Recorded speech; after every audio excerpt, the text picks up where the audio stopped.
કેમ છો વિદ્યાર્થી મિત્રો? આપણે આજે શીખીશું એમએસ વર્ડમાં હોમ ટેબ કે જેના આધારે કોઈ પણ ડોક્યુમેન્ટ્સ બનાવવા હોય તો કઈ રીતે બનાવી શકાય. તો ચાલો જોઈએ. તો સૌથી પહેલાં એમએસ વર્ડને ઓપન કરવાનું રહેશે. એમએસ વર્ડમાં ગયા બાદ હોમ ટેબની અંદર તમને હોમ ટેબ 5 ભાગમાં વહેંચાયેલું જોવા મળશે. જેમાં પહેલો પાર્ટ છે ક્લિપબોર્ડ, બીજો ભાગ છે ફોન્ટ, ત્રીજો ભાગ છે પેરેગ્રાફ, ચોથો ભાગ છે સ્ટાઇલ અને 5મા નંબરનો ભાગ તમને જોવા મળશે એડિટિંગનો. અત્યારે ચાલો આપણે ક્લિપબોર્ડથી શરૂઆત કરીએ કે જેની અંદર આપણને 3 ઓપ્શન જોવા મળે છે: કટ, કોપી અને પેસ્ટ. તો સૌથી પહેલા સમજી લઈએ કે કોપીનો ઓપ્શન, કટનો ઓપ્શન અને પેસ્ટનો ઓપ્શન શાના માટે યુઝ થાય છે.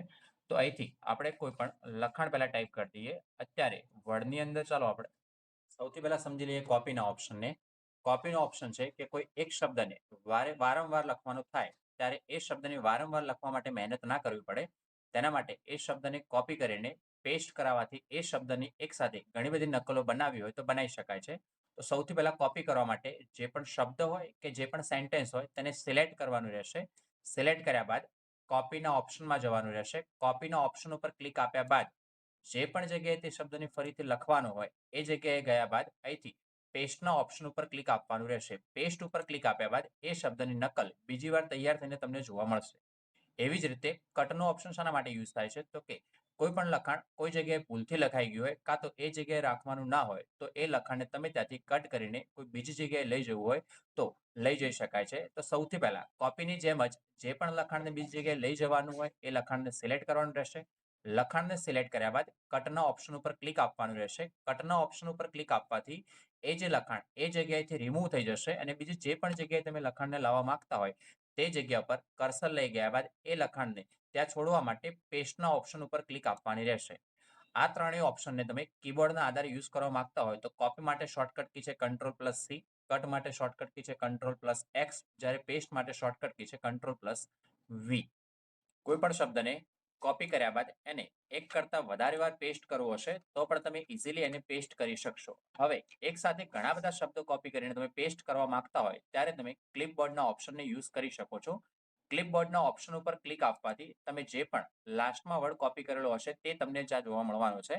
હવે તમે ઘણા બધા શબ્દને એક સાથે કોપી કરવા માંગતા હોય તો જે શબ્દને તમે કોપી કરવા માંગતા હોય તેને સિલેક્ટ કર્યા બાદ કોપીના ઓપ્શન ઉપર ક્લિક આપવાની રહેશે કાં તો કીબોર્ડ દ્વારા Ctrl+C કીનો ઉપયોગ કરવાનો રહેશે. જે શબ્દને તમે કોપી કરવા માંગતા હોય તે શબ્દને તમે કોપી કરીને ક્લિપબોર્ડની અંદર તેનો સંગ્રહ કરી શકો છો. હવે જ્યારે પણ જે શબ્દની જરૂર પડે ત્યારે વારે ઘડીએ શબ્દને કોપી કરવાની જવાની જરૂર નથી પડતી. જે શબ્દની જરૂર હોય તે શબ્દ ઉપર ક્લિક આપવાથી એ શબ્દ બીજી વાર તેની નકલ તૈયાર થઈને તમને જોવા મળી જશે. જ્યારે પેસ્ટ ઓલના ઓપ્શન ઉપર ક્લિક આપવાથી જે પણ શબ્દ કોપી કરેલા હશે અને ક્લિપબોર્ડમાં સંગ્રહ થયેલો હશે તે બધા શબ્દને તમે એક સાથે પેસ્ટ કરી શકશો. જ્યારે ક્લિયર ઓલના ઓપ્શન ઉપર ક્લિક આપવાથી જે પણ ક્લિપબોર્ડમાં સંગ્રહ થયેલા શબ્દોને તમે એક સાથે રિમૂવ કરી શકશો. હવે આપણે આગળ જોઈ લઈએ ફોન્ટના ઓપ્શનમાં. સૌથી પહેલા તમને જોવા મળશે ફોન્ટ સ્ટાઇલ. કે અહીંથી જે પણ લખાણ લખ્યું છે તેની સ્ટાઇલમાં ફેરફાર કરવા હોય તો ફોન્ટની સ્ટાઇલ તમે જે પણ રાખવા માંગતા હોય તે ફોન્ટની સ્ટાઇલ તમે અહીંથી સેટ કરી શકશો. તમને જે પ્રમાણે અનુકૂળ આવે તે પ્રમાણે ફોન્ટની સ્ટાઇલ સેટ કરી શકશો. તેના બાદ બીજા નંબરમાં ઓપ્શન તમને જોવા મળે છે ફોન્ટની સાઇઝ. ફોન્ટની સાઇઝ જે પણ સેટ કરવા માંગતો હોય ફોન્ટને તમે ઇન્ક્રીઝ કે ડિક્રીઝ કરવા હોય તો આના આધારે કરી શકાશે. ત્યારબાદ તમને બાજુમાં પણ ઓપ્શન જોવા મળશે કે ફોન્ટની સાઇઝને ઇન્ક્રીઝ કરવા માટે પણ ઓપ્શન આપેલ છે. ફોન્ટની સાઇઝને ડિક્રીઝ કરવા માટે પણ ઓપ્શન તમને જોવા મળી રહેશે. તેની બાજુમાં ઓપ્શન તમને જોવા મળે છે ચેન્જ કેસનો ઓપ્શન. ચેન્જ કેસના ઓપ્શનની અંદર તમે જે પણ લખાણ લખ્યું છે એ પ્રોપરલી ફોર્મેટમાં ના લખ્યું હોય, જેમ કે તમે લખાણ લખવામાં ભૂલ કરી હોય કે કેપિટલ અક્ષરમાં સ્મોલ અક્ષરમાં ભૂલ કરી હોય તો તમે પાછળથી લખાણને સેટ કરવું તો કરી શકાશે. સેન્ટેન્સ કેસના ફોર્મેટમાં જવાથી જે પણ સેન્ટેન્સ આવશે સેન્ટેન્સની શરૂઆતનો પહેલો કેરેક્ટર કેપિટલ જોવા મળશે, બાકીના બધા તમને સ્મોલ જોવા મળશે. લોઅર કેસની સ્ટાઇલ અપ્લાય કર્યા બાદ બાકી જે પણ અક્ષરો છે તમને સ્મોલ લેટરમાં જોવા મળશે, એટલે કે બીજી એબીસીડીમાં જોવા મળશે. અપર કેસની સ્ટાઇલ અપ્લાય કર્યા બાદ જે પણ અક્ષરો તમને જોવા મળે છે બધા પહેલી એબીસીડીના જોવા મળશે. કેપિટલાઇઝ ઈચ વર્ડની અંદર ગયા બાદ જે પણ શબ્દની શરૂઆત થશે શબ્દની શરૂઆતમાં પહેલો કેરેક્ટર તમને કેપિટલ જોવા મળશે, જ્યારે બાકીના કેરેક્ટર તમને સ્મોલ જોવા મળશે. ત્યારબાદ છેલ્લો ઓપ્શન છે ટોગલ કેસ. ટોગલ કેસની અંદર પહેલો કેરેક્ટર તમને સ્મોલ જોવા મળશે, જ્યારે બાકીના બધા જ કેરેક્ટર તમને કેપિટલ સ્ટાઇલમાં જોવા મળવાના છે. બાય ડિફોલ્ટ જે પણ સ્ટાઇલ આવે છે સેન્ટેન્સ કેસની સ્ટાઇલ આવે છે. ત્યારબાદ આપણે આગળ જઈએ તો આગળ જતા બોલ્ડનો ઓપ્શન છે. બોલ્ડનો ઓપ્શન છે એ અક્ષરોને ઘાટા કરવા માટે યુઝ થાય છે કે જે પણ લખાણ ઉપર તમારે અપ્લાય કરવાનું હોય તે લખાણને સૌથી પહેલા સિલેક્ટ કરવાનું રહેશે. સિલેક્ટ કર્યા બાદ બોલ્ડના ઓપ્શન ઉપર ક્લિક આપવાથી લખાણને બોલ્ડ કરી શકાશે. જ્યારે રિમૂવ કરવા માટે બોલ્ડના ઓપ્શન ઉપરથી ક્લિક હટાવી દેવાથી એ ઓપ્શન રિમૂવ થઈ જશે. ઇટાલિકનો ઓપ્શન તમને જોવા મળે છે કે અક્ષરોને ત્રાસા એટલે કે ફેન્સી સ્ટાઇલમાં સેટ કરવા હોય તો તમે ઇટાલિકની સ્ટાઇલ આપી શકાય છે. બાજુમાં તમને ઓપ્શન જોવા મળે છે અંડરલાઇન. અંડરલાઇન એટલા માટે કે કોઈ પણ લખાણ ઇમ્પોર્ટન્ટ હોય તો તેની નીચે આપણે અંડરલાઇન બતાવ્યું તો અંડરલાઇન બતાવી શકાય છે. અંડરલાઇનની બાજુમાં એરો છે. એરોની અંદર તમને જોવા મળશે કે અંડરલાઇનની સ્ટાઇલો ડબલ અંડરલાઇન આપવી હોય, ઘાટી અંડરલાઇન આપવી હોય, ત્રુટક અંડરલાઇન સેટ કરવી હોય, જે પ્રમાણે અંડરલાઇન સેટ કર્યું અંડરલાઇન તમે આપી શકો છો. અંડરલાઇનની જરૂર ના હોય તો નીચે તમને ઓપ્શન જોવા મળશે કે નન, જેના ઉપર ક્લિક આપવાથી અંડરલાઇનને તમે રિમૂવ કરી શકશો.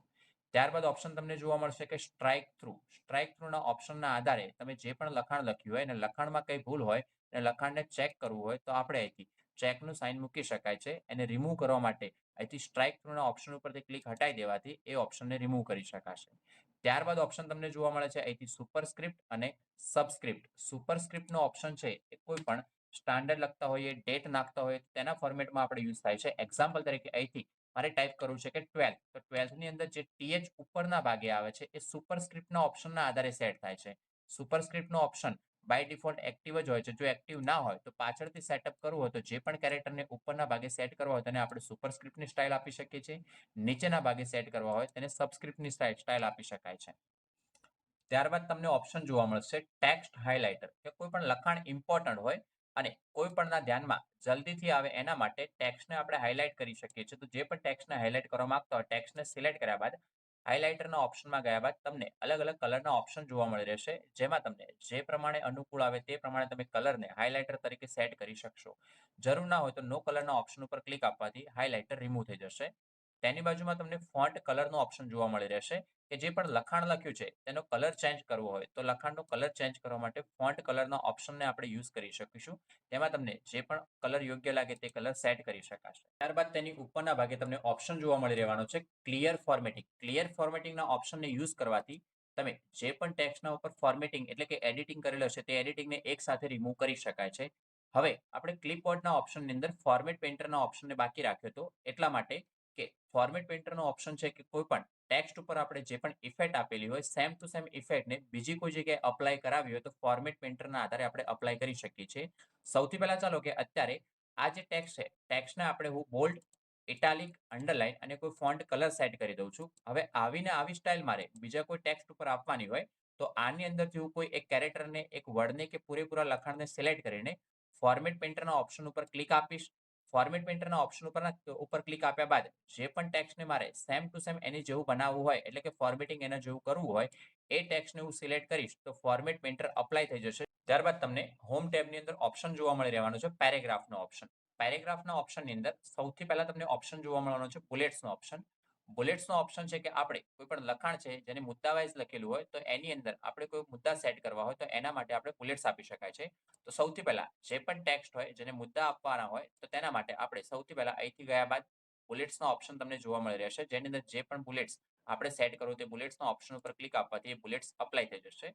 બુલેટ્સને આજુબાજુની ભાગે સેટ કરવા માટે આપણે બુલેટ્સ પર ક્લિક આપ્યા બાદ લેફ્ટ સાઈડ કે રાઈટ સાઈડ ડ્રેગ કરીશું તો બુલેટ્સને આપણે પોઝિશન ચેન્જ કરી શકીશું. ત્યારબાદ તેની બાજુમાં સ્ટાઇલ જોવા મળે છે નંબરિંગની સ્ટાઇલ કે જેમ બુલેટ્સ આપણે સેટ કર્યા છે એવી જ રીતે આપણે નંબર આપવા હોય તો કોઈ એબીસીડીના કેરેક્ટર સેટ કરવા હોય કે રોમન સ્ટાઇલ સેટ કરવી હોય કે જે પણ સ્ટાઇલ સેટ કરવી હોય સ્ટાઇલ આપણે આના આધારે સેટ કરી શકીશું. જો આપણે બુલેટ્સ કે નંબર્સની જરૂર ના હોય તો તેની અંદર આપણને નનનો ઓપ્શન પણ જોવા મળી રહેવાનો છે કે જેના આધારે આપણે જે પણ બુલેટ્સ કે સ્ટાઇલ આપેલી છે એ સ્ટાઇલને રિમૂવ કરવી હશે તો સ્ટાઇલને આપણે રિમૂવ કરી શકાશે. ત્યારબાદ તમને નીચેના ભાગે ઓપ્શન જોવા મળે છે left align, centre align, right align and justify. Left અલાઇનનો ઓપ્શન છે કે કોઈ પણ લખાણને લેફ્ટ સાઈડના ભાગે લખવું હોય તો લેફ્ટ અલાઇનનો ઓપ્શન યુઝ થશે. સેન્ટરના ભાગે લખવું હોય તો સેન્ટર અલાઇનનો ઉપયોગ થશે. જ્યારે રાઈટ બાજુના ભાગે લખવું હોય તો રાઈટ અલાઇનનો ઉપયોગ થશે. જ્યારે જસ્ટિફાઈના ઓપ્શનને યુઝ કરવાથી કોઈ પણ પેરેગ્રાફ સ્વરૂપે લખાણ લખેલું હોય તો બંને બાજુના ભાગે લખાણને સરખું કરવું હોય તો બંને બાજુના ભાગે સરખું કરવા માટે આપણે જસ્ટિફાઈના ઓપ્શનને યુઝ કરીશું. અહીંથી હવે સમજી લઈએ કે આ ત્રણ ઓપ્શન એક્ઝેક્ટલી કઈ રીતના યુઝ થશે. એક્ઝામ્પલ તરીકે અહીં આપણે કોઈ ટાઇટલ લખેલું છે કે જેની અંદર આપણે ટાઇટલ આપેલું છે કે એપ્લિકેશન. હવે ટાઇટલને વચ્ચેના ભાગે સેટ કરવું તો સેન્ટર અલાઇનનો ઉપયોગ કરીશું. જમણી બાજુના ભાગે સેટ કરવું હોય તો રાઈટ અલાઇનનો ઉપયોગ કરીશું. જ્યારે ડાબી બાજુના ભાગે સેટ કરવું હોય તો લેફ્ટ અલાઇનનો ઓપ્શનનો ઉપયોગ કરીશું. હવે આ જે અલાઇન છે એ આપણે એક લાઈન હોય ત્યારે આપણે એને સેન્ટરમાં લઈ જવા માટે જમણી બાજુના ભાગે લઈ જવા માટે અને ડાબી બાજુના ભાગે યુઝ કરીએ છીએ. જ્યારે એક કરતાં વધારે લાઈનો હોય ત્યારે જે લખાણ છે તેને એની એ જ પોઝિશનમાં આપણે જમણી બાજુના ભાગે કે ડાબી બાજુના ભાગે લઈ જવું હોય ત્યારે આપણે અલાઇનના ઓપ્શનને યુઝ કરવાથી જે પણ લાઈનો છે એ ડાબી બાજુની જમણી બાજુની સેટ રહેશે. જ્યારે એક સરખું લખાણ આવશે નહીં. તો ચાલો સમજી લઈએ કે એક સરખા લખાણને આપણે લઈ જવું હોય તો કઈ રીતના લઈ જઈ શકીએ. સમજી લઈએ કે આ 3 કોર્સના નામ આપણને જોવા મળે છે ટ્રિપલ સી, સ્પોકન અને ટેલી પ્રાઇમ. જેને મારે કે ચાલો જમણી બાજુના ભાગે લઈ જવાતા જમણી બાજુના ભાગે લઈ જવાથી આની અંદર તમે જોઈ શકો છો કે જમણી બાજુના ભાગની લાઈન સેટ છે. પરંતુ ડાબી બાજુની ભાગની લાઈન સેટ છે નહીં. પરંતુ આપણે કોઈ પણ લખાણ લખીએ તો એની અંદર ડાબી બાજુની ભાગની લાઈન સેટ હોવી જરૂરી છે. તો સમજી લઈએ કે આ લખાણને આપણે એની એ જ પોઝિશનમાં જમણી બાજુના ભાગે લઈ જવું તો કઈ રીતના લઈ જઈ શકીએ. તો સૌથી પહેલા આ લખાણને આપણે ડાબી બાજુના ભાગે જે લેફ્ટ અલાઇનનો ઓપ્શન છે ઓપ્શનના આધારે ડાબી બાજુના ભાગે લાવી દઈએ. હવે જમણી બાજુના ભાગે આની આ જ પોઝિશનમાં આપણે લઈ જવું છે તો એના માટે આપણને ઉપરના ભાગે બીજા 2 ઓપ્શન જોવા મળે છે. જેમાં ઇન્ક્રીઝ ઇન્ડેક્સ છે કે જેના આધારે જેટલું પણ આપણે ખસેડીને જમણી બાજુના ભાગે લઈ જવું હોય તેટલું જમણી બાજુના ભાગે લઈ જઈ શકાશે. જ્યારે ડાબી બાજુના ભાગે લાવવા માટે અહીંથી આપણને ઓપ્શન જોવા મળે છે ડિક્રીઝ ઇન્ડેન્ટનો ઓપ્શન કે જેના આધારે જે પણ લખાણને આપણે જમણી બાજુ લઈ ગયેલા છીએ તે લખાણને રિટર્ન લાવવું હોય એટલે કે પાછું લાવવા માટે આપણે ડિક્રીઝ ઇન્ડેન્ટના ઓપ્શનનો યુઝ કરી શકીશું. ત્યારબાદ આપણને અહીંથી ઓપ્શન જોવા મળે છે કે શેડિંગનો ઓપ્શન. શેડિંગનો ઓપ્શન છે કે કોઈ પણ ટાઇટલ્સ આપેલ હોય કે જેને શેડ આપવો હોય તો એ ટાઈમે આપણે શેડિંગના ઓપ્શનનો યુઝ કરી શકીએ છીએ કે આ ટાઇટલને આપણે વચ્ચે લઈ જઈએ. વચ્ચે લઈ ગયા બાદ મારે આ ટાઇટલ જે છે એના પાછળના ભાગે શેડ આપવો છે તો એ ટાઈમે આપણે ટેક્સ્ટને સિલેક્ટ કર્યા વગર પણ કે ટેક્સ્ટને સિલેક્ટ કરીને પણ અહીંથી આપણે શેડના ઓપ્શનને યુઝ કરીશું. શેડ આપવાથી ફાયદો એ થશે કે લખાણ ભલે વચ્ચેના ભાગે લખેલું હોય પરંતુ શેડ છે એ આખા ભાગની અંદર અપ્લાય થશે. ત્યારબાદ ઓપ્શન આપણને જોવા મળે છે કે બોર્ડર્સનો ઓપ્શન કે જે પણ લખાણ લખેલું હોય એ લખાણના ફરતે મારે બોર્ડર સેટ કરવી હોય. બોટમ એટલે કે નીચેના ભાગે સેટ કરવી હોય, ટોપ એટલે કે ઉપરના ભાગે સેટ કરવી હોય, લેફ્ટ એટલે કે ડાબી બાજુના ભાગે સેટ કરવી છે, રાઈટ એટલે કે જમણી બાજુના ભાગે સેટ કરવી છે. કદાચ બોર્ડર અપાઈ ગયેલી હોય અને બોર્ડરની જરૂર ના હોય તો આપણે નો બોર્ડરના ઓપ્શનમાં જઈને બોર્ડરને રિમૂવ કરી શકીએ છીએ. ઓલ બોર્ડર આપવાથી બોર્ડર બધી બાજુ બોર્ડર લેશે જેમ કે આઉટસાઇડ, ઇનસાઇડ, હોરિઝોન્ટલી, વર્ટિકલી બધી બાજુના ભાગે બોર્ડર અપ્લાય થશે. ફક્ત તમારે બહારના ભાગે જ બોર્ડર જોઈતી હોય તો આઉટસાઇડ બોર્ડરના ઓપ્શનને યુઝ કરી શકાશે. બોર્ડરની જરૂર ના હોય તો નો બોર્ડરના ઓપ્શનની અંદર જઈને આપણે બોર્ડરને રિમૂવ કરી શકાશે. ત્યારબાદ આપણે આગળ જઈએ છીએ તો આગળ જતા આપણને ઓપ્શન જોવા મળે છે સ્ટાઇલનો ઓપ્શન. સ્ટાઇલની અંદર જાઓ તો આ બધી લખાણની સ્ટાઇલો છે કે કોઈ પણ લખાણ લખેલું હોય બાય ડિફોલ્ટ નોર્મલ સ્ટાઇલમાં લખાણ લખાઈને આવે છે. તમારે જે પણ લખાણ લખ્યું છે એની અંદર સ્પેસ જોઈતી ના હોય એટલે કે જગ્યા જોઈતી ના હોય તો તમે નો સ્પેસિંગની સ્ટાઇલને પણ અપ્લાય કરી શકો છો. એના સિવાય તમને હેડિંગ્સની અને ટાઇટલ્સની સ્ટાઇલ જોવા મળે છે કે જે પણ તમે હેડિંગ્સ આપેલ છે કે ટાઇટલ્સ આપેલ છે અને હેડિંગ્સની કે ટાઇટલની સ્ટાઇલ આપવી હોય તો તમે અહીંથી આપી શકાશે. ત્યારબાદ તમને અંતમાં ઓપ્શન જોવા મળે છે એડિટિંગનો જેની અંદર સૌપ્રથમ ઓપ્શન જોવા મળે છે ફાઇન્ડ. ફાઇન્ડનો ઓપ્શન શાના માટે યુઝ થાય છે કે જે પણ લખાણ તમે લખેલું છે કે ડોક્યુમેન્ટ તૈયાર કરેલ છે એની અંદરથી કોઈ ચોક્કસ શબ્દને શોધવો હોય તો ફાઇન્ડના શબ્દના આધારે શોધી શકાય છે.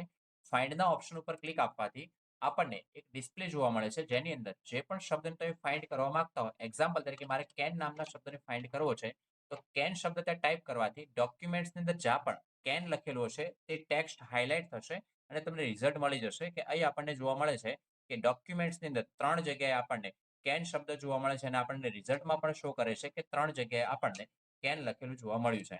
ત્યારબાદ તમને ઓપ્શન જોવા મળે છે કે રિપ્લેસનો ઓપ્શન. રિપ્લેસનો ઓપ્શન આપણને એટલા માટે મળે છે કે ડોક્યુમેન્ટ્સ તમે જે પણ બનાવ્યું હોય ડોક્યુમેન્ટ્સની અંદર કોઈ સ્પેલિંગમાં ભૂલ હોય કાં તો કે કોઈ લખાણ તમે લખી ચૂક્યા છો અને એ લખાણની જગ્યાએ હવે તમારે બીજું કોઈ લખાણ મૂકવાનું થયું છે તો રિપ્લેસના ઓપ્શનને યુઝ કરીને તમે એકસાથે જેટલી પણ જગ્યાએ તે લખાણને બદલવું હોય તે લખાણને બદલી શકાય છે.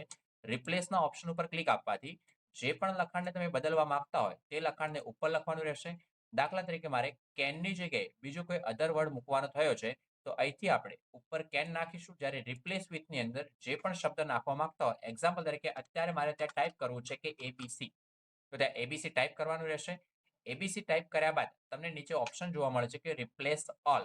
રિપ્લેસ ઓલના ઓપ્શન ઉપર ક્લિક આપવાથી જે પણ જગ્યાએ તમારે કેન લખેલું હશે તે જગ્યાએ બદલાઈને એબીસી લખાઈને બતાવી દેશે.